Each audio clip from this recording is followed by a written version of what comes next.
தீர்க்கதரிசன புத்தகத்தில் 44ஆம் அதிகாரம் 21ஆம் வசனம். யாக்கோபே, இஸ்ரவேலே, இவைகளை நினை. நீ என் தாசன், நான் உன்னை உருவாக்கினேன். நீ என் தாசன், நான் உன்னை உருவாக்கினேன். நீ என் தாசன் இஸ்ரவேலே, நீ என்னால் மறக்கப்படுவதில்லை. நீ என்னால் மறக்கப்படுவது இல்லை. அருமையான ஒரு தேவனுடைய பிள்ளைகளே, பரிசுத்த ஆவியானவர் இன்றைக்கும் என்றைக்கும் நம்மோடு கூட இருக்கிறவராகவே இருக்கிறார். ஆமென். வேதம் சொல்லுகிறது, நீங்கள் தேவனிடத்தில் பெற்றும் உங்களுக்குள் தங்கியும் இருக்கிற பரிசுத்த ஆவியானவர் என்று சொல்லப்பட்டிருக்கிறது. அப்போ பரிசுத்த ஆவியானவர் நமக்குள்ளே தங்கி இருக்கிறவராக இருக்கிறார். போயிட்டு வரவில்லை. சிலருக்கு பார்த்தீங்கன்னா திடீர்னு ஆவியானவர் வருவார், திடீர்னு ஆவியானவர் அப்படியே வரமாட்டேன். அப்படி இல்லை, அது வேறு இடம் தான். திடீர்னு பார்த்தா ட்ரம் அடித்து அல்லது வேறு ஏதாவது தமுன்னு அடித்தா தான் ஆவி வர்றது வேறு இடத்துல. ஆனால் இங்கே நம்ம அப்படி இல்லை, நமக்குள்ளே பரிசுத்த ஆவியானவர் தங்கி இருக்கிறவராக இருக்கிறார். ஆனால் தான் சொல்கிறாரு, ஸ்தோத்திரம், நான் உன்னை வெறுத்து விடவில்லை, நான் உன்னோடு கூட இருக்கிறேன். பாருங்கள், அந்த வசனத்தில் 3 இடத்துல திரும்ப திரும்ப ஒரே வார்த்தை வரும். என்ன வார்த்தைன்னு பார்த்தீங்களா? நீ என் தாசன், நீ என் தாசன், நீ என் தாசன். அல்லேலூயா. இப்போ தாசன் என்றால் நீ என் தாசன். இந்த யாக்கோபை பார்த்து சொல்கிறார் இங்கே ஆண்டவர், நீ என் தாசன். தாசன்கிற வார்த்தையை ஆங்கில வேதாகமத்தை பார்த்தோன்னு சொன்னால் அதில் த சர்வன்ட் அப்படி போட்டிருக்கு. வேலைக்காரன், வேலை செய்கிறவன். அருமையானவர்களே, நாம் எல்லோருமே தேவனுடைய வேலையை செய்யும்படியாக அழைக்கப்பட்டு இருக்கிறோம். எல்லாருக்கும் ஊழியத்தினுடைய அழைப்பு இருக்கிறது. கர்த்தர் வெறுமனே நம்மை அழைக்கவில்லை, நம்ம ஒவ்வொருவருக்கும் ஒரு பொறுப்பை கொடுத்து அழைத்திருக்கிறார். யாருமே எனக்கு எந்த பொறுப்புமே கிடையாதுங்க அப்படின்னு நம்ம சொல்லவே முடியாது. உதாரணமாக ஒரு குடும்பம் என்று எடுத்துக்கொள்வோமே.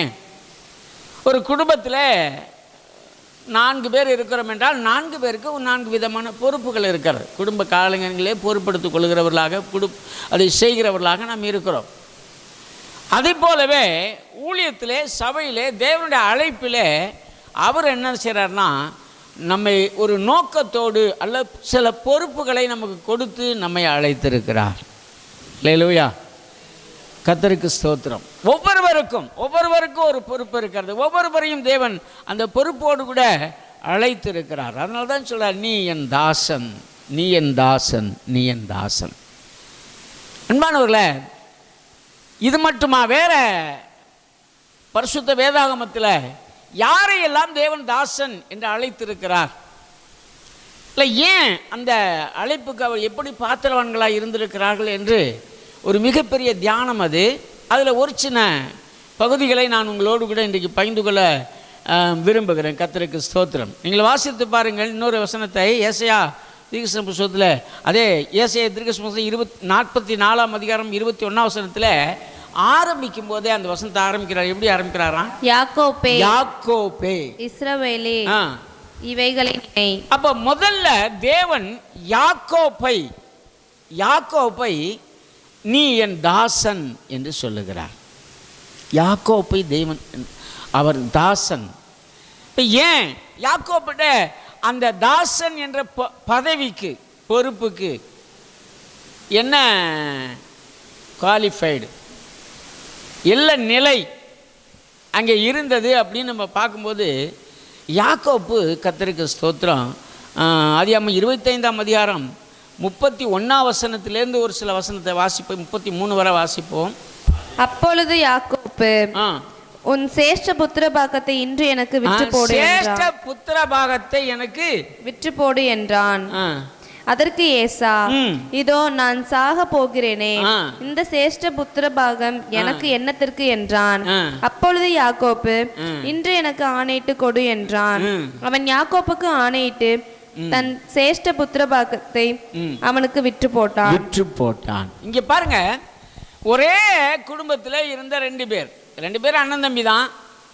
ரெண்டு பேர்த்துக்குள்ளே ஒரு கான்வர்சேஷன், ஒரு பேச்சுவார்த்தைங்க நடக்குது. என்னன்னு கேட்டால், யாக்கோப்பு ஒரு கூழ், அங்கே ஒரு ஒரு ஒரு என்ன சொல்ற ஆகாரம் என்று சொல்லலாம், ஏதோ ஒரு ஆகாரம் தீன்பண்டம், ஏதோ ஒரு காரியத்தை அவன் செய்து கொண்டு இருக்கிறான், கையில் வச்சிருக்கான் வச்சுக்குவோம்.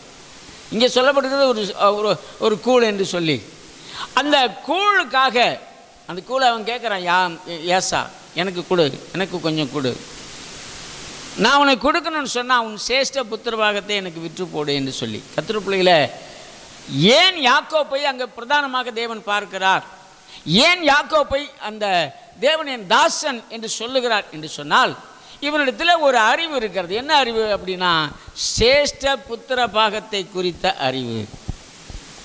இந்த சேஷ்ட புத்திர பாகம் என்பது மனிதரால் நாம் சம்பாதித்துக் கொள்வது அல்ல, தேவனே நமக்கு கொடுக்கிற ஒரு காரியம்.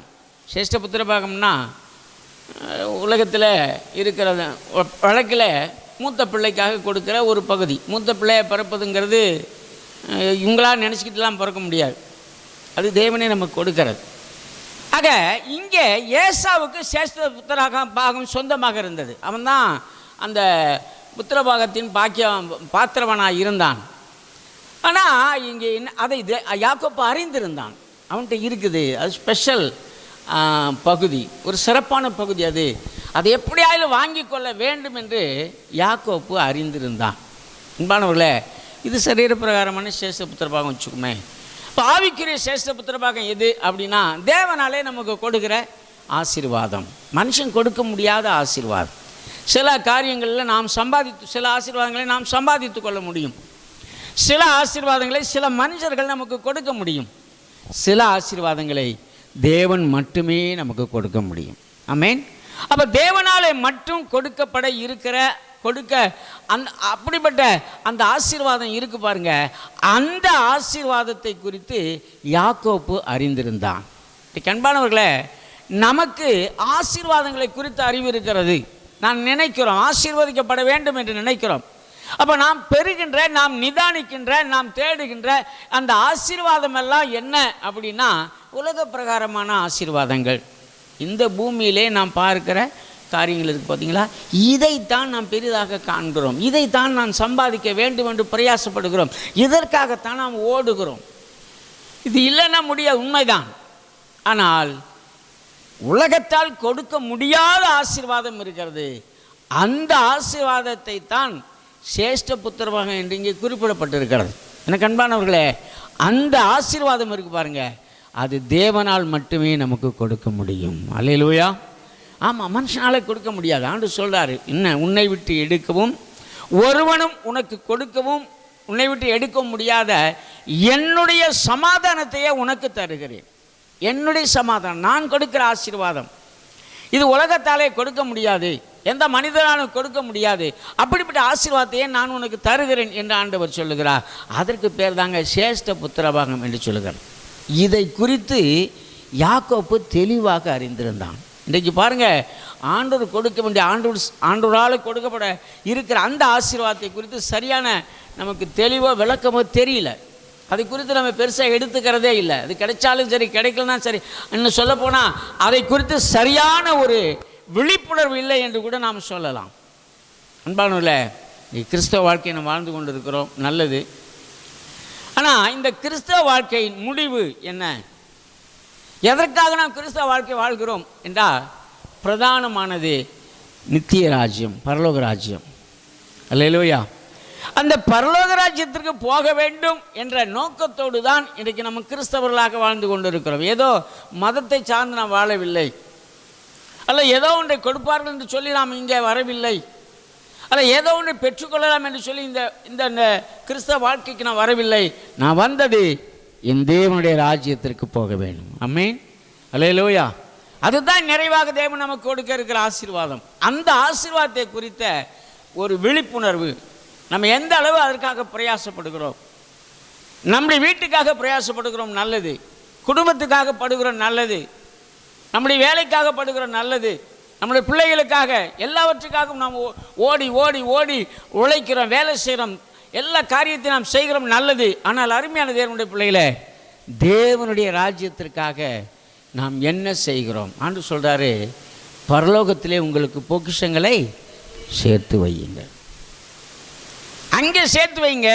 ஏன்னா அதுதான் நிரந்தரமான காரியம். அல்லேலூயா. இங்கே வாழ போகிற வாழ்க்கை கொஞ்ச காலம், சொல்ல முடியாது, நிரந்தரம் இல்லாத வாழ்க்கை, எப்போ வேணாலும் முடியும். கர்த்தருக்கு ஸ்தோத்திரம். நிலையில்லாத உலகம், நிலையில்லாத வாழ்க்கை.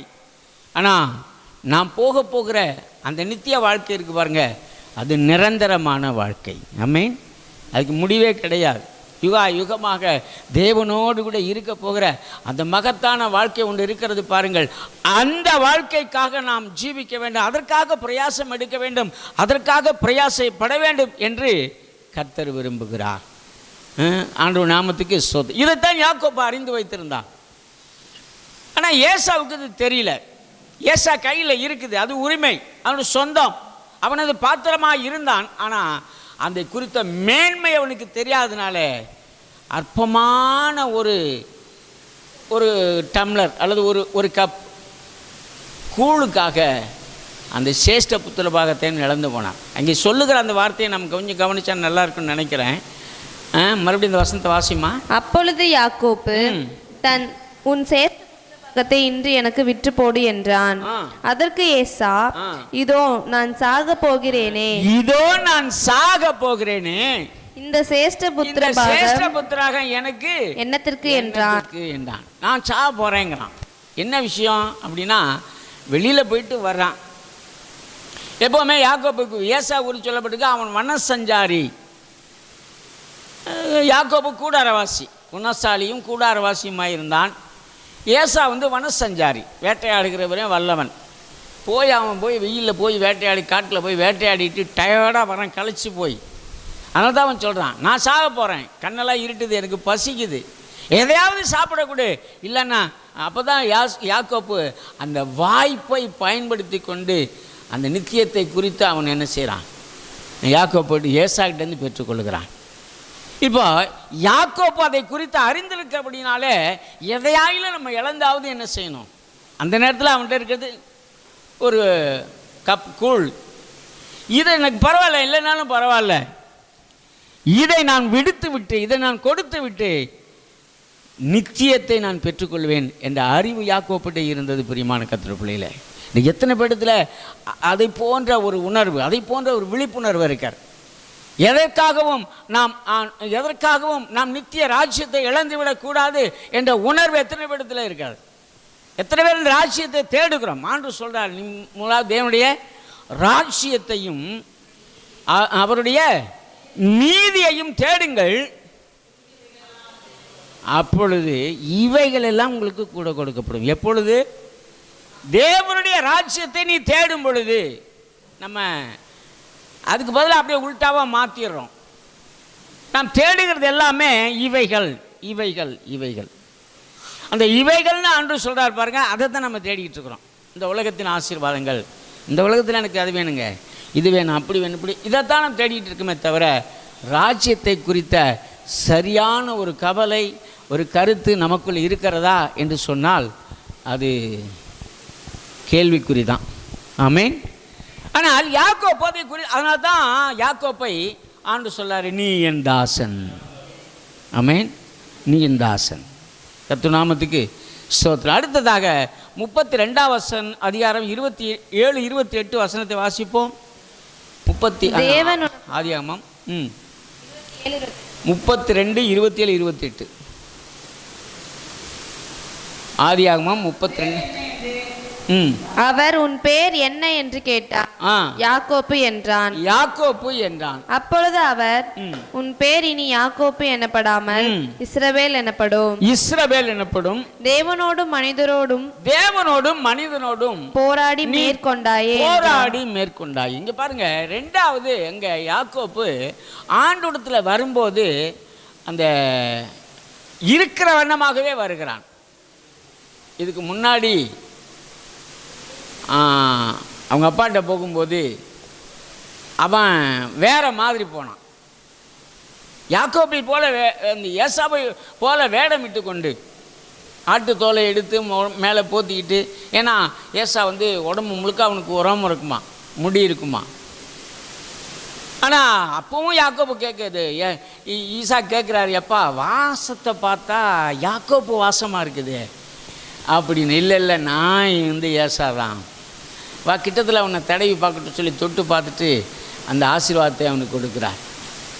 அப்போ அங்கே தன் தகப்பனிடத்தில் போகும்போது அவன் தன்னை ஒழித்து கொண்டான். நான் யாக்கோப்பு இல்லை ஏசா என்று சொன்னான். ஆனால் இங்கே என்ன சொல்கிறான், உன் பேர் என்னன்னு கேட்டான். நான் யாக்கோப்பு. அருமையானவர்களே, நாம் இருக்கிற வண்ணமாகவே நம் ஆண்டவரிடத்திலே நாம் வர வேண்டும். எல்லாவற்றையும் தேவன் அறிந்திருக்கிறார். அவர் மறையானது ஒன்றுமே இல்லை. யார்கிட்ட வேணாலும் நம்ம போய் சொல்லலாங்க, ஏசப்பாட்ட சொல்ல முடியாதுல்ல. பாதாளத்திலே நீ படுக்கை போட்டாலும் அங்கேயும் நீர் இருக்கிறீர். எங்கே போவேன், உமக்கு மறைவாக எங்கே ஓடுவேன். எங்கேயும் நம்ம போக முடியாது. எல்லாவற்றையும் தேவன் கவனிக்கிறார், எல்லாவற்றையும் தேவன் பார்த்து கொண்டிருக்கிறார். ஆகவே அப்படி இருக்கிற வண்ணமாக நானாக வர வேண்டும். யாருக்காவது நம்ம ஒரு வேஷம், அவங்க இப்படி சொல்லுவாங்களே இவங்க, அதெல்லாம் தேவையில்லை. தேவனுக்கு முன்பாக தன்னை முழுவதுமாக ஒரு ஒரு இருக்கிற வண்ணமாகவே அவன் ஆண்டோட சமூகத்துக்கு வந்து தன்னை அர்ப்பணித்து கொண்டான். நான் யாக்கோப்பு தான். யாக்கோப்புங்கிற வார்த்தைக்கு தட்டி பறிக்கிறவன், ஏமாத்துக்காரன் அர்த்தம். இல்லையா? அப்போ அவன்கிட்ட இருக்க அவன்கிட்ட இருந்த அந்த குணத்தை அப்படியே அந்த அனுசனான் ஆண்டோட சமூகத்தில் அறிக்கை பண்ணுகிறான். இதுக்கு நாம் என்ன செய்கிறோம், நம்ம ஒரிஜினல் வேறையாக இருக்கிறது, வெளியில் வேறு மாதிரி நம்மை காட்டிக்கொள்கிறோம். தேவனுடைய பிள்ளைகளை அப்படிப்பட்டவர்களாக இருக்க வேண்டாம் என்று தேவன் விரும்புகிறார். இருக்கிற வண்ணமாக அப்படியே வாப்பா, இப்படியே வந்தால் நம்மை தேவன் மாற்றுகிறார். அதனால தான் ஆண்டு சொன்னார், நீ யாக்கோப்பு எனப்படாமல் இஸ்ரவேல் எனப்படுவாய். இஸ்ரவேல் அங்கே மாற்றுகிறார். அங்கே அவருடைய ஜீவியம் மாறுகிறது, அவருடைய வாழ்க்கை மாறுகிறது, அவருடைய குணலட்சணங்கள் மாறுகிறது. அதற்கு ஒரு காரணம் இரவு முழுவதும் போராடி ஜெபித்தான். அன்பான தேவனுடைய பிள்ளைகளை, அப்போ ஜெபம் வந்து ஒரு மனுஷனுடைய வாழ்க்கையை மாற்றும். பிரைஸ் எல்லாம் அல்லேலூயா. ஆமாம், ஜெபிக்கணும். எவ்வளோ நேரம் ஜெபிக்கணும்? அப்படி ஒரு கேள்வி நமக்குள்ள இருக்கு. எவ்வளோ நேரம் நம்ம ஜெபிக்கிறோம்? சில பாருங்க, தனிச்செபமே இல்லைங்க. யாக்கோப்பு எல்லாத்தையும் அனுப்பி விட்டுட்டான். வேலைக்காரங்களை அனுப்பிட்டான், மந்தையை அனுப்பிட்டான், மனைவியை அனுப்பிட்டான், பிள்ளைகளை அனுப்பிட்டான். எல்லோரும் நீங்கள் முன்னாடி போங்கன்னு சொல்லிட்டு தனித்து தேவ சமூகத்திலே காத்திருந்து ஜெபிக்க இரவு முழுவதும் ஜெபிக்கிறான். எனக்கு அன்பான தேவனுடைய பிள்ளைகளே, அப்போ உங்கள் வாழ்க்கையில் நீங்கள் இருக்கிற வண்ணமாகவே அப்படியே என்ன மாதிரி இருந்தாலும், பலவீனத்தோடு இருந்தாலும் சரி, சில நேரங்களில் சில பாவங்களோடு இருந்தாலும் சரி, அப்படியே ஆமாண்டவன் அப்படித்தான் இருக்கிறேன் என்று இருக்கிற வண்ணமாக நீ தேவ சமூகத்துக்கு வருவோம் என்று சொன்னால் ஆண்டவர் நம்முடைய வாழ்க்கையை மாற்றுகிறவராக இருக்கிறார். அல்லேலூயா. இனி நீ யாக்கோப்பு அல்ல, இனி நீ பலவீனப்படுகிறவன் அல்ல, நீ இந்த காரியத்துக்கு அடிமையாக இருக்கிறவன் அல்ல. நான் உன்னை மாற்றுகிறேன். காரணம், என்னுடைய சமூகத்தில் நீ காத்திருந்தாய். சொல்றாரு, தேவனோடும் மனுஷனோடும் போராடி மேற்கொண்டாயே, ஆகவே நான் உன்னை மாற்றுகிறேன். இனி நீ யாக்கோப்பு எனப்படாமல் இஸ்ரவேல் எனப்படுவாய். எனக்கு அன்பானவர்களே, அப்போ ஆண்டவருடைய சமூகத்துக்கு நீங்கள் வரும்போது முன்னாடி ஆளாக இருக்க முடியாது. தேவன் உங்களை மாற்றும்படி விரும்புகிறார், உங்கள் வாழ்க்கையை மாற்றும்படி விரும்புகிறார். அதற்கு நம்ம என்ன செய்யணுமா? ஒப்பு கொடுக்கணும். யாக்கோப்பு ஒப்பு கொடுத்தபடினாலே அவர் என்ன செய்தார்? தேவன் அவனை என் தாசன் என்று சொல்லுகிறார். எனக்கு அன்பானவர்களே, இன்றைக்கு உங்களை என்னை கர்த்தர் அப்படி தான் பார்க்குறார். நீ என் தாசன், நான் உன்னை ஆசீர்வதிப்பேன், நான் உன்னை வெறுத்து விடவில்லை. கர்த்தருடைய நாமத்துக்கு ஸ்தோத்திரம். இன்றைக்கு தேவன் நம்மை ஆசீர்வதிக்க வேண்டும் என்று சொன்னால், நம்மை வெறுத்து விடாமல் நம்மோடு கூட இருக்க வேண்டும் என்று சொன்னால், நம்மை நேசிக்க வேண்டும் என்று சொன்னால், நாம் அவருடைய தாசர்களாய் இருக்க வேண்டும் என்று கர்த்தர் விரும்புகிறார். அதில் ஒன்றுதான் யாக்கோப்பிடத்தின குணலட்சணங்கள். இரண்டாவதாக நம்ம பார்க்கும்போது கர்த்தருக்கு ஸ்தோத்திரம், என்னாகமம் புஸ்தகம், என்னாகமம் 12ஆம் அதிகாரம் 7ஆம் வசனத்திலிருந்து 10ஆம் வசனம் வரைக்கும் வாசிப்போம். என் தாசனாகிய மோசேயோ அப்படிப்பட்டவன் அல்ல. என் தாசனாகிய மோசேயோ அப்படிப்பட்டவன் அல்ல. என் வீட்டில் எங்கும் அவன் உண்மை உள்ளவன். எங்கும் அவர் உண்மையுள்ளவனாக இருந்தான். பாத்தீங்களா? தாசனாகிய மோசே, யாக்கோபிட்டே சில லட்சணங்கள் குணங்கள் இருந்தது. ஆகவே தேவன் யாக்கோபை தன்னுடைய தாசனாக ஏற்றுக்கொண்டார். இங்கே மோசே கிட்ட பார்க்குறாரு, அவர்கிட்ட ஸ்பெஷல் குவாலிட்டி ஒன்று இருக்குது. என்னன்னு கேட்டா, என் வீட்டில் எங்கும் உண்மை உள்ளவனாக இருந்தான். அல்லேலூயா. எனக்கு அருமையான தேவனுடைய பிள்ளைகளே, உண்மை உள்ளவர்கள் தேவனுடைய பார்வையிலே நாம் முதலாவது உண்மையாக இருக்க பழகிக்கொள்ள வேண்டும். நான் ஏற்கனவே சொன்னேன், தேவனுடைய பார்வையிலே எதையும் நம்ம மறைக்கவே முடியும். நம்ம போய் சொன்னால் கூட அவருக்கு தெரியும். ஆனால் மனுஷர்களுக்கு முன்பாகவும் நாம் உண்மை உள்ளவர்களாக இருக்க வேண்டும். அதுதான் அங்கே சொல்றார், என் வீட்டில் எங்கும், என் வீட்டில் எங்கும், என்னுடைய ஆலயத்தில் எங்கும், என்னுடைய திருச்சபையில் எங்கும், நான் பார்க்கிற என்னுடைய சமூகத்தில், நான் பார்க்கிற இடத்துல, நான் கவனிக்கிற இடத்தில் எங்கும் அவன் உண்மை உள்ளவனாக இருந்தான். அப்போ நம்மிடத்தில் உண்மை இருக்கிறதை தேவன் பார்க்க, உண்மையாக இருக்க வேண்டும் என்று தேவன் விரும்புகிறார். இதுதான் யாக்கோபோட இன்னொரு அனுபவமாக பார்த்தோம். நான் உண்மையாக இருந்தேன். ஆமாண்டவர், நான் யாக்கோபு தான் ஒத்துக்கிட்டான், மறைக்கல எதையும். இன்னைக்கு தேவனுடைய பிள்ளைகளை உண்மையுள்ள மனுஷன் ஸ்தோத்திர. சங்கீதம் 101:6 வசனத்தை வாசிங்க. சங்கீதம் 101:6.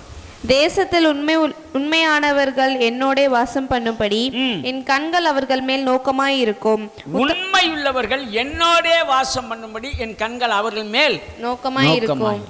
அப்ப உண்மையுள்ளவர்களை தேவன் என்ன செய்யறாரா, நோக்கி பார்க்கிறார். அவர்களோடு கூட வாசம் பண்ணுகிறார், அவரோடு கூட தங்கி இருக்கிறார். இப்போ கர்த்தர் நம்மோடு கூட தங்கி இருக்க வேண்டும், நம்மோடு கூட வாசம் பண்ண வேண்டும், நம்மோடு கூட அவர் இருந்து காரியங்களை செய்ய வேண்டும் என்று சொன்னால் உண்மை உள்ளவர்களாக நாம் இருக்க வேண்டும்.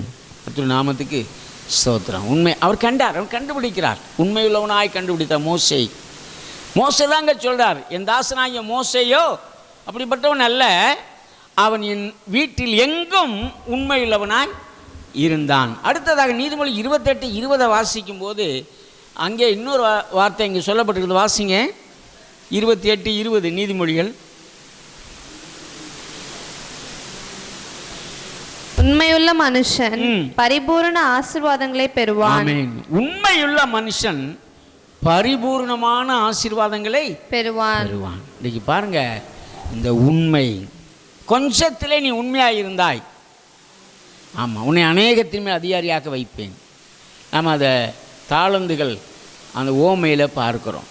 கொஞ்சம் ஒரு தாளந்து பெற்றுக்கொண்டதில் அவன் உண்மையாக இல்லை, 2 தாளந்து பெற்றுக்கொண்டதில் அவன் உண்மையாக இருந்தான், 5 தாளந்து பெற்றுக்கொண்டதில் உண்மையாக இருந்தான்.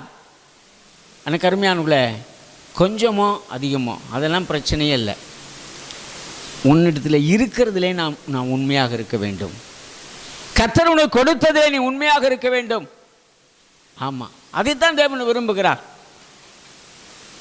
ஒரே தாழ்ந்து பெற்றுக்கொண்டவன் அவன் உண்மை இல்லாதிருந்தான், அதை கொண்டு அவன் செய்ய வேண்டிய விஷயங்களை செய்யலை, அவனை புறம்பான இருளிலே தள்ளி போட்டதாக வேதத்தில் வாசிக்கிறோம்.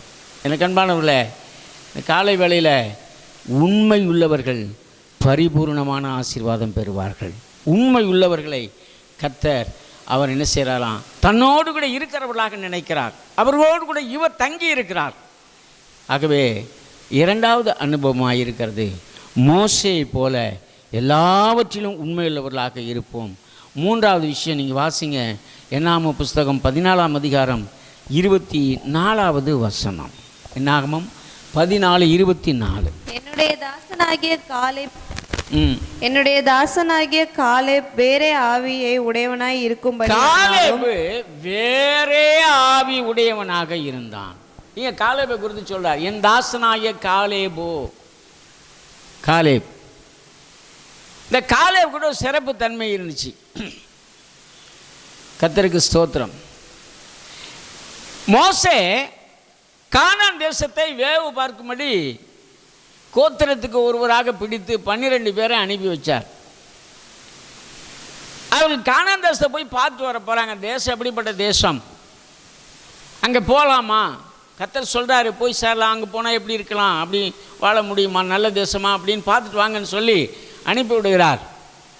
எல்லோரும் போகிறாங்க, 2 டீமாக பிரிஞ்சு போகிறாங்க. 10 பேர் 12 பேர் சேர்ந்த மாதிரி தான் போகிறாங்க. எல்லாத்தையும் பார்த்தாங்க. நான் ஏற்கனவே உங்களுக்கு சொன்னேன்ல, யானையை பார்த்த குருடர்களை போல போய் அந்த தேசத்தை பார்த்தாங்க. பார்த்தா ரொம்ப எல்லாரும் சுற்றி பார்த்துட்டு அங்கே இருக்கிற சில கனிகளை, திராட்சை கொலை வெட்டி எடுத்துகிட்டு வரான். தூக்க முடியல. ஒரு மரத்தில் அந்த திராட்சை கொலையை கோத்து வச்சு 2 பேர் முன்னாடியும் பின்னாடியும் தோளில் வச்சு சுமந்துக்கிட்டு, அவ்வளோ பெரிய திராட்சை கொலை. அப்படின்னா தேசம் ரொம்ப செழிப்பான தேசம் என்பதை தான் அது குறிக்கிறது. போயிட்டு பார்த்துட்டு வந்துட்டாங்க. வந்த ஒரு பாடு ஃபீட்பேக் சொல்கிறாங்க, ரிசல்ட் சொல்கிறாங்க. என்ன பாச்சு போனீங்களே, தேசம் எப்படிப்பட்ட தேசம் பார்த்தீங்களா? ஆமாங்க நான் பார்த்தேன். என்ன சொல்கிறாங்கன்னா 10 பேர் சேர்ந்து கர்த்தருக்கு ஸ்தோத்திரம். வாசிங்கள 30 வசனம் வாசிங்க. 13:30 என்னாமம் 13:30. அப்பொழுது காலேப் மோசேக்கு முன்பாக ஜனங்களை அமர்த்தி, நாம் உடனே போய் அதை சுதந்திரித்துக் கொள்வோம், நாம் அதை எளிதாய் ஜெயித்துக் கொள்ளலாம் என்றான். காலேப் சொல்றாரு, நாம் போய் உடனே அதை சுதந்திரித்துக் கொள்ளலாம், எளிதாக அதை பெற்றுக்கொள்ளலாம் என்று சொல்லுகிறார். ஆனால் மற்றவர்கள் என்ன சொல்றாங்க அப்படின்னு சொன்னா 31 வாசிங்க.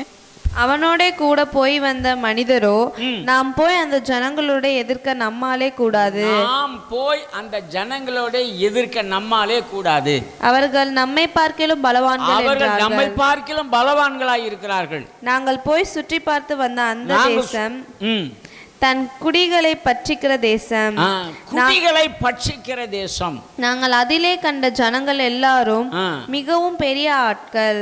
அங்கே ராட்சத பிறவியான ஏனாக்கின் குமாரராகிய ராட்சதரையும் கண்டோம். ராட்சதர்கள் அங்கே இருக்கிறார்கள். நாங்கள் எங்கள் பார்வைக்கு வெட்டுக்கிளிகளை போல இருந்தோம். பார்வைக்கு நாங்கள் வெட்டுக்கிளிகளை போல இருந்தோம். ரொம்ப மோசமான ஆட்கள் அங்கே இருக்கிறாங்க, பலவான்கள் அங்கே இருக்கிறாங்க. அதை போய் அவ்வளோ சீக்கிரமெல்லாம் சுதந்திரித்து கொள்ள முடியாது என்று மற்றவர்கள் சொல்லுகிறார். 10 பேர் சேர்ந்து சொல்கிறான். ஆனால் இங்கே யோசுவாவும் காலேபும் 2 பேர் என்ன சொல்கிறாங்கன்னா, இல்லை இல்லை இல்லை, அது ரொம்ப ஈஸியாக நம்ம போய் என்ன செய்யலாம், சுதந்திரித்து கொள்ளலாம். எனக்கு அருமையானவர்களே, அதனால தான் காலேபு சொல்கிறார், என் தாசனாகிய காலேபோ வேற ஆவி உள்ளவனாக இருந்து. மற்ற 10 பேர்த்துக்குள்ள ஒரு ஆவி இருந்துச்சு. இங்கே காலேபடி யோசுவாக்கிட்டையும் வேறொரு ஆவி இருந்துச்சு. அன்பானவர்களே, இந்த உலகத்தில் இருக்க எல்லாருக்குள்ளும் ஆவிகள் இருக்கிறது. ஆரம்பத்தில் ஊழித்து வந்த புதுசில் தலையில் சில நேரத்தில் ஊழியங்களுக்கு போகும்போது, ஜபத்துக்கு போகும்போது, ஆராதனைக்கு போகும்போது, அல்லது ஊழியங்களுக்கு போகும்போது தலைக்கு வச்சா நிறையா வரவங்களாம் கிட்டத்தட்ட ஆடுவாங்க. எனக்கு ஒரு சந்தேகம் வந்துச்சு, ஏங்க எல்லாத்திட்டையுமே பேய் இருக்குது, எல்லாமே ஆடுறாங்களேன்னா. அப்போ ஒரு சந்தேகம் வந்துச்சு. ஆனால் அதுக்கு பிறகு அனுபவத்தில் நான் அதை கற்றுக்கொண்ட உண்மைதான். எல்லாருக்குள்ளும் வெவ்வேறு ஆவி இருக்குது. அல்லேலூயா. எல்லாருக்குள்ளும் ஆவிகள் இருக்கிறது, அது எல்லாம் வெவ்வேறு ஆவி. ஆனால் இங்கே யோசுவாகிட்டையும் காலேபுக்கிட்டையும் இருக்கிறது அந்த ஆவி இல்லை, இது வேற ஆவி. அல்லேலூயா. அப்போ நீங்களும் நானும் தேவனுடைய தாசன் என்ற ஒரு நிலைக்கு வர வேண்டும் என்று சொன்னால் நமக்குள்ள வேறொரு ஆவி இருக்க வேண்டும். அது என்ன ஆவி? அதான் தானியேலுக்குள்ளே இருந்த ஆவி, அதான் யோசேப்புக்குள்ளே இருந்த ஆவி. தானியேலுக்குள்ளே தேவர்களின் ஆவி இருந்தது, யோசேப்புக்குள்ளே வேறொரு ஆவி இருந்தது. என்னுடைய பிள்ளைகளை இன்றைக்கி உங்களுக்குள்ள எனக்குள்ளுமாக தேவனுடைய ஆவி இருக்கிறவர்களாக இருக்க வேண்டும். அல்லேலூயா. ஆமாம், எல்லாரும் போல நம்ம சிந்திக்கக்கூடாது.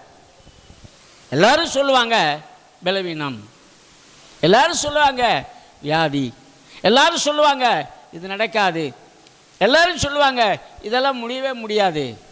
ஆனால் நாம் ஒருபோதும் அப்படி சொல்லக்கூடாது. காரணம், நம்மோடு கூட தேவன் இருக்கிறார். அல்லேலூயா சொல்ல மாட்டீங்களா? அல்லேலூயா.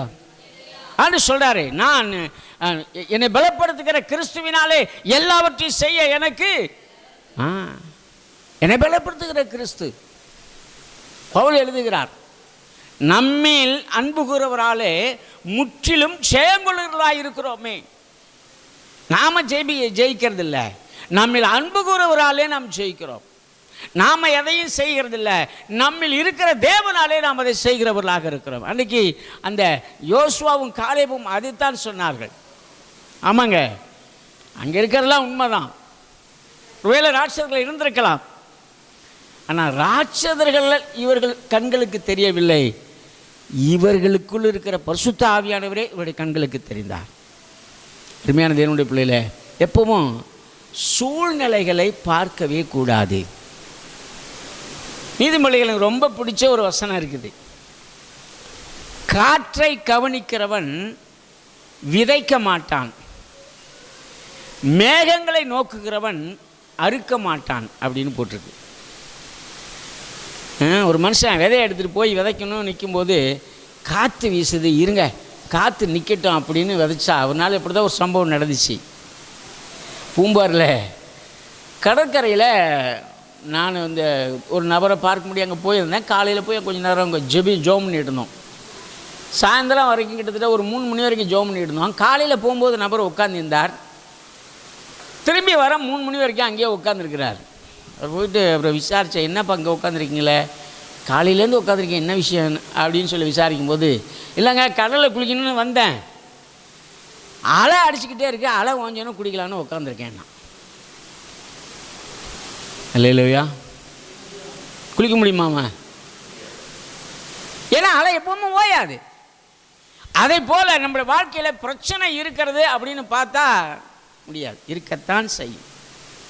அது பாட்டுக்கு இருக்கட்டும், நீங்கள் பாட்டு பேசாமல் நம்ம வேலைகளை நான் கவனமாய் செய்கிறவர்களாக இருக்க வேண்டும். தேவனுடைய பிள்ளைகளை சூழ்நிலைகளை பார்க்கக்கூடாதான் சொன்னார். காற்றை கவனிக்கிறவன் விதைக்க மாட்டான், அது எப்பவும் வீசிக்கிட்டே தான் இருக்கும். அதே போல் மேகங்களை நோக்குகிறவன், ஐயோ மழை வருதே இன்னும் அறுக்காமல் விட்டானா மழை வந்துக்கிட்டு தான் இருக்கும், எப்போ இருக்கிறது?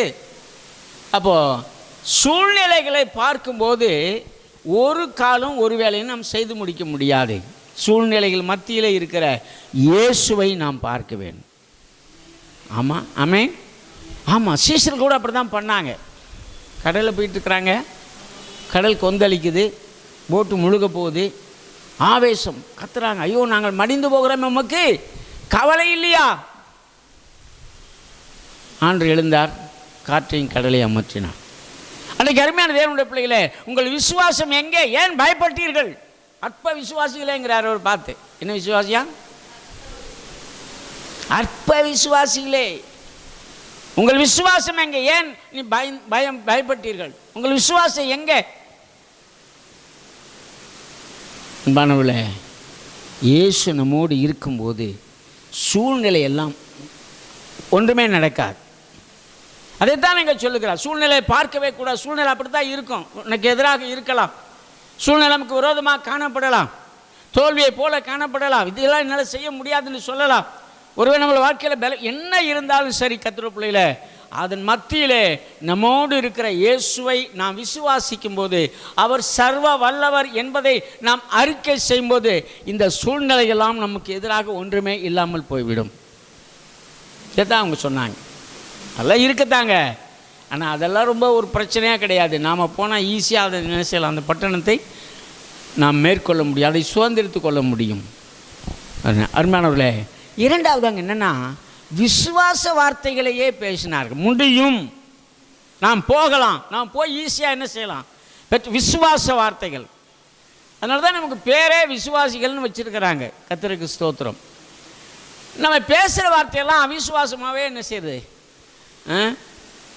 இல்லைங்க அது நடக்காதுங்க, இது முடியாதுங்க, அதெல்லாம் முடியாதுங்க, இதெல்லாம் முடியாது, அப்படியெல்லாம் நம்ம பேசவே கூடாது. தேவனுடைய பிள்ளைகளே, என்னால் என்னை பலப்படுத்துகிற கிறிஸ்துவினாலே எல்லாவற்றையும் செய்ய எனக்கு பலன் உண்டு.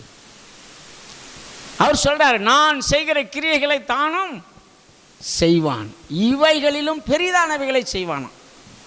நான் செஞ்சதையும் நீங்கள் செய்வீங்க, இவைகளிலும் பெரிதானவைகளை, இதை விட பெரிய காரியத்தை கூட நீங்கள் செய்வீங்கன்னு ஆண்டவர் சொல்லியிருக்கிறாரு. அப்புறம் ஏங்க நாம் அது குறித்து யோசிக்கணும்? நான் ஏன் பயப்படணும்? நான் ஏன் முடியாதுன்னு சொல்லணும்? அப்படி சொல்ல வைக்கிறதே ஒரு அசுத்தாவின் கிரியைகளாக இருக்கிறது. எத்தனை வருஷம் விசுவாசியாக இருந்தாலும் பிரச்சனை இல்லை. உனக்குள்ளே அவிசுவாசம் இருக்கும் என்று சொன்னால், இந்த அவிசுவாசத்துக்கு உன்னை கொண்டு செல்கிறது ஒரு அசுத்தாவின் கிரியைகள். அது ரொம்ப என்னால் பேசுகிற வார்த்தையை குறித்து ரொம்ப ஜாக்கிரதையாக இருக்கணும். அல்லேலூயா. ஆமாம், ஆசீர்வாதமும் சாபமும் நாவின் அதிகாரத்தின் கீழ் இருக்கிறது. மரணமும் ஜீவனும் நாவின் அதிகாரத்தின் கீழ் இருக்கிறது. நீ என்ன சொல்லுகிறாயோ அதுதான் நடக்கும். கர்த்தருக்கு ஸ்தோத்திரம். நீ என்ன சொல்கிறீங்களோ அதுதான் நடக்கும். நடக்கும் அப்படின்னு நடக்கும். ஒருவேளை சில காலங்கள் தாமதிக்கலாம், உடனே நடக்கலனால கொஞ்ச நாள் போய் தாமதிக்கலாம். தாமதிக்கிறது என்பதனாலே நடக்காது என்று நாம் சொல்ல முடியாது. கண்டிப்பாக அது நடக்கும். விசுவாசிக்கிறவனுக்கு எல்லாம் கூடும். அல்லேலூயா. ஆக அருமையானவர்களே, இன்றைக்கு காலே விசுவாச வார்த்தைகளை பேசுகிறவனாக இருந்தான். அது மட்டுமல்ல, சூழ்நிலைகளை குறித்து பார்த்து பயந்து விடாதவனாக இருந்தான். அதனால காலேபை பார்த்து நீ என் தாசன் என்று சொன்னார். மூன்றாவதாக ஒரு வசனம் வாசிங்க. என்னாகமம் 14ஆம் அதிகாரம், சாரி 4வது 2 சாமுவேல் 3ஆம் அதிகாரம் 18ஆம் வசனம். 2 சாமுவேல் 3ஆம் அதிகாரம் 18ஆம் வசனம். 3:18.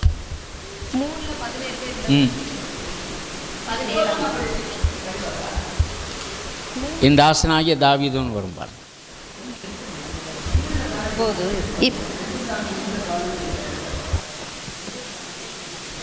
சரி, என் தாசனாகிய தாவீது என்று எழுதப்பட்டிருக்கும். தாவீதை பார்த்து என் தாசன் என்று சொல்லுகிறான். தாவீது அவன் இஸ்ரவேலை ரட்சிப்பான் என்று எழுதியிருக்கிறது, சொல்லியிருக்கிறாரே என்று சொல்லும். இப்போதும் அப்படி செய்யுங்கள். எந்த வசனமா? 2 சாமுவேல் 3:18. அதுதான் நான் சொன்னேன். இப்போதும் அப்படி செய்யுங்கள்.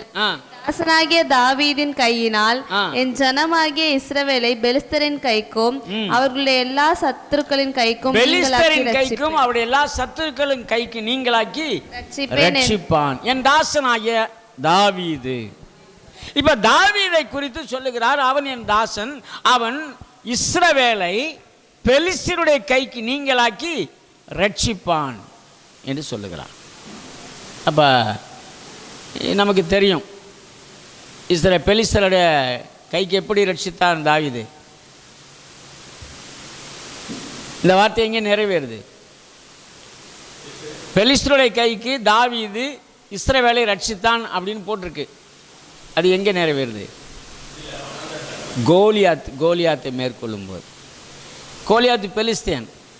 அந்த பெலிஸ்தியனுடைய கைக்கு இஸ்ரவேலை நீங்களாக்கி மீட்டு தாவீது ரட்சிக்கிறான். கோலியாத்தை மேற்கொள்றான். கோலியாத்தை அடித்து காலி பண்ணுறான். இப்போ தேவனுடைய பிள்ளைகளே, 4வதாக ஒரு தாசன் என்பதனுடைய பொருள் அல்ல, யாரை தாசன் என்று கர்த்தர் ஏற்றுக்கொள்கிறார் சொல்லுகிறார் என்று சொன்னால், கோலியாத் அது புறஜாதியாரத்திலிருந்து இல்லை சத்துருக்களை கரத்திலிருந்து ஆத்துமாவை மீட்டு கொள்ளுகிறவர்களை. அல்லேலூயா. குறிப்பாக சொன்னு சுருக்கமாக சொன்னால் ஆத்தும ஆதாயம் செய்கிறவர்கள். அவளை பார்த்து என் தாசன். இப்போ தாவீது அதைத்தான் செய்தான்.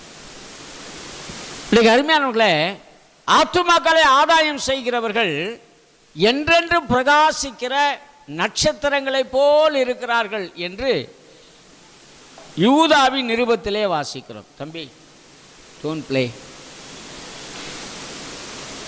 யூதாவின் நிருபத்தில் வாசிக்கிறோம். ஆத்துமாக்களை பாருங்க, நம்ம கூட நான் உங்களுக்கு ஏற்கனவே சொல்லியிருக்கிறேன். ஒருவனை அடிக்கடி தேவன் நம்மளோடு கூட இணைக்கிறார், இல்லை பேச வைக்கிறார், ஏதோ ஒரு காரியத்தில் கனெக்ட் பண்ணுறாருன்னு சொன்னால் அவர்களுக்கு நான் இயேசுவை குறித்து சொல்ல வேண்டும் என்பதற்காகவே இணைக்கிறார். நீ சொல்லிடணும், ஏற்றுக்கொள். அது வேற, அவங்க ஏற்றுக்கொள்கிறாங்களா இல்லையாங்கிறதெல்லாம் பிரச்சனையே இல்லை. அதுதான் சொல்கிறார். நீதிமொழிகள் இன்னொரு வசனம் இருக்கிறது. நீதிமான் பனையை போல செழித்து லீபனோனில் கேதுருக்களை போல, பனைமரம் பனையை போல செழிப்பான் நீதிமான். பனை எந்த காற்றுக்கு அஞ்சாது, நிமிர்ந்து நிற்கும். அது மட்டும் இல்லை, பனையை இன்னொரு அனுபவம் என்னன்னு கேட்டால், அது கூட்டம் கூட்டமாக வாழும். பனைமரம் இருந்துச்சுன்னா அங்கே எங்கே பார்த்தீங்கன்னா இன்னும் கொஞ்சம் நாளில் பக்கத்தில் நிறைய பனைமரம் வந்துடும். என்னென்னு கேட்டால் பழம் விழுந்து அங்கங்கே அது முளைக்க ஆரம்பிச்சிடும். அது ஒத்தையாக இருக்காது. ஒத்த பனைமரம்னாலே நம்ம கொஞ்சம் பயம் வரும் இல்லையா? எல்லோரும் சொல்லுவாங்கள்ல, இந்த ஒத்த பனைமரமக்கா போகாதப்பா, ஒத்த பனைமரக்கம் போகாத, ஏன்னா அதில் பேய் இருக்கும். அப்போ நீதிமான் பனையை போல செழிப்பான்னு சொன்னால், நீதிமான் அந்த பனைமரம் ஒத்தையாக இருந்தால் அதுக்குள்ளே பேய் இருக்குது. அதே போல் விசுவாசி ஒத்தையாக இருந்தாலும் என்ன செய்யும்? ஆமாம், நீ கூட 4 பேர்த்த சேர்த்து வச்சுக்கணும். உன் பக்கத்தில் 4 பேரை ரட்சிப்புக்குள்ளே கொண்டு வரணும். பக்கத்து வீட்டில் இருக்கவங்கள சத்தியத்துக்குள்ளே கொண்டு வரணும். ஆத்துமாக்களை ஆதாயப்படுத்துகிறவன் ஞானம் உள்ளவன் என்று எழுதியிருக்கிறது. பக்கத்தில் இருக்கவங்கள சண்டை போட்டுக்கிட்டே இருந்தால் வரமாட்டாங்க. அவளோட அன்பாக பழகணும். அது மட்டும் இல்லை, அவங்களுக்காக நம்ம ஏதாவது கொடுக்கணும். யாக்கோப் மாதிரி ஏதாவது கொடுக்கணும். கர்த்தருக்கு ஸ்தோத்திரம். சில நஷ்டங்கள் வரும், பரவாயில்ல, வந்துட்டு போகுது. அதை தேவன் பரலோகத்தில் நமக்கு கொடுக்கிறவராக இருக்கிறார். ஆகவே அருமையான தேவனுடைய பிள்ளைகளே, இந்த நாளிலே தாவீது இஸ்ரவேலை பெலிஸ்தருடைய கைக்கு நீங்களாக்கி ரட்சிக்கிறவனாயிருந்தான். ஆகவே தாவீதை என் தாசன் என்று கர்த்தர் சொன்னார். கர்த்தர் நாமத்துக்கு சோதர. அப்போஸ்தலர் நடவடிக்கையின் புஸ்தகத்தில் 13ஆம் அதிகாரம் 22ஆம் வசனத்தில் வந்து தாவீதை பற்றி சொல்லியிருக்கு பாருங்க. ஒன்று வாசிங்க. அப்போஸ்தலர் 13:22. பின்பு அவர் அவனை தள்ளி தாவீதை அவர்களுக்கு ராஜாவாக ஏற்படுத்தி ஈசாக்கின் குமாரனாகிய தாவீதை என் இருதயத்துக்கு ஏற்றவனாக கண்டேன். தாவீது என் இருதயத்துக்கு ஏற்றவனாயிருந்தான். இப்போ பாருங்க, தேவனுடைய இருதயத்துக்கு ஏற்ற மனுஷன் தாவீது. அதனால தான் என் தாசனாகிய தாவீது என்று சொன்னான். நாம் ஆண்டுடைய இருதயத்துக்கு ஏற்றவர்களாக இருக்க வேண்டும். மனுஷனுடைய இருதயத்துக்கு அப்படி எப்படி இருக்குமா நமக்கு தெரியாது. ஆனால் தேவனுடைய ராஜ்யத்தில் அல்லது கர்த்தருடைய இருதயத்துக்கு ஏற்ற ஒரு மனிதனாக நான் வாழ வேண்டும் என்று கர்த்தர் விரும்புகிறார். தாவீது அப்படி வாழ்ந்தான். அவன்கிட்ட சில குறைகள் இருந்தது, அவன்கிட்ட சில இடர்பாடுகள் இருந்துச்சு. இன்னொரு வசனம் சொல்லுது, கர்த்தருக்கு ஸ்தோத்திரம், பத்சேபாலின் காரியம் ஒன்றை தவிர மற்ற எல்லாவற்றிலும் எனக்கு பிரியமானவனாயிருந்தான் என்று சொல்லுகிறார். அவன்கிட்ட ஒரு பிரச்சனை இருந்துச்சு, போராட்டம் இருந்துச்சு, அவன்கிட்ட சில பலவீனங்கள் இருந்தது.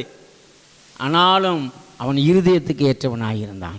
எனக்கு அன்பான தேவனுடைய பிள்ளைகளே, இந்த காலை வேளையில் நாம் தேவனுடைய இருதயத்துக்கு ஏற்றவர்களாய் நடந்து கொள்ளும்போது அவருடைய தாசன் என்ற அங்கீகாரத்தை நாம் பெற்றுக்கொள்கிறோம். கடைசியாக ஒரு வசனம் வாசிங்க.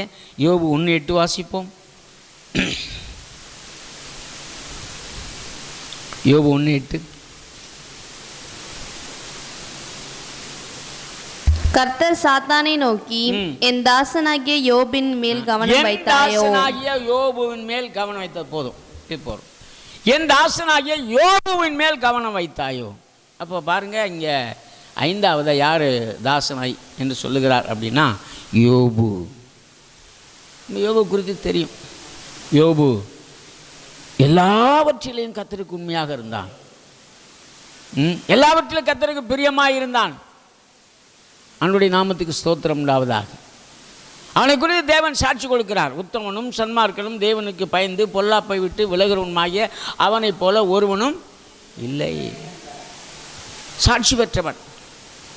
கண்பான தேவனுடைய பிள்ளைகளே, யோபுவை போல ஆண்டுடைய சமூகத்திலே ஒரு நாம் சாட்சி பெற்றவர்களாக இருக்க வேண்டும். மற்றவங்க சாட்சி நம்ம பார்த்து சொல்லணும்.